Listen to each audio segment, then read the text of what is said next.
સમાચાર આવી રહ્યા છે। સુરત એરપોર્ટને ઇન્ટરનેશનલ એરપોર્ટ જાહેર કરવામાં આવ્યું છે। ગુજરાતને વધુ એક ઇન્ટરનેશનલ એરપોર્ટ મળ્યું છે।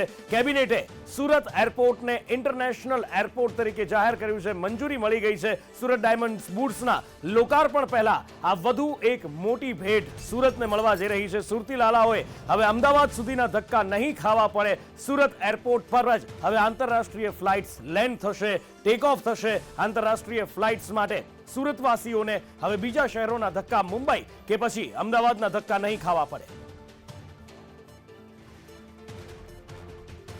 છેલ્લા ઘણા સમયથી સુરતવાસીઓની આશા અપેક્ષા હતી કે સુરતને પણ ઇન્ટરનેશનલ એરપોર્ટ જાહેર કરવામાં આવે, કારણ કે આંતરરાષ્ટ્રીય ફ્લાઇટ્સ માટે કાં તો અમદાવાદ સુધી લાંબા થવું પડતું હતું અથવા તો પછી મુંબઈ જવું પડતું હતું, અને હવે સુરતમાં જ આંતરરાષ્ટ્રીય ફ્લાઇટ્સ પણ ઉતરશે। કારણ કે સુરતમાં જે રીતે હીરા ઉદ્યોગ ફૂલી ફાલી રહ્યો છે, આંતરરાષ્ટ્રીય સ્તરે આ હીરા ઉદ્યોગના મૂળિયા ફેલાઈ ચૂક્યા છે અને અનેક વેપારીઓને વિદેશ પ્રવાસ પણ કરવો પડતો હોય છે। ડાયમંડ બુટ્સ પણ વડાપ્રધાન નરેન્દ્ર મોદી એનું ઉદ્ઘાટન કરવા માટે જ્યારે આવી રહ્યા છે અને ડાયમંડ બુટ્સના ઉદ્ઘાટન પછી આ હીરા ઉદ્યોગને વધુ વેગ, વધુ બૂસ્ટ મળવાની પણ શક્યતાઓ છે। ઘણા મુંબઈના વેપારીઓ પણ એવા છે કે જે મુંબઈમાં પોતાની ઓફિસો બંધ કરી અને સુરત ટ્રાન્સફર થઈ ચૂક્યા છે અને હજી પણ બીજા વેપારીઓ આવવાના છે। ત્યારે સુરતના ઉદ્યોગને વેગ મળશે એ પણ નક્કી છે, કારણ કે ટેક્સટાઇલનું પણ હબ છે આ ડાયમંડની સાથે સાથે સુરત, અને હવે સુરતના વેપારીઓ, સુરતના લોકોને આંતરરાષ્ટ્રીય ફ્લાઇટ્સ માટે બીજા શહેરો સુધી લાંબા નહીં થવું પડે।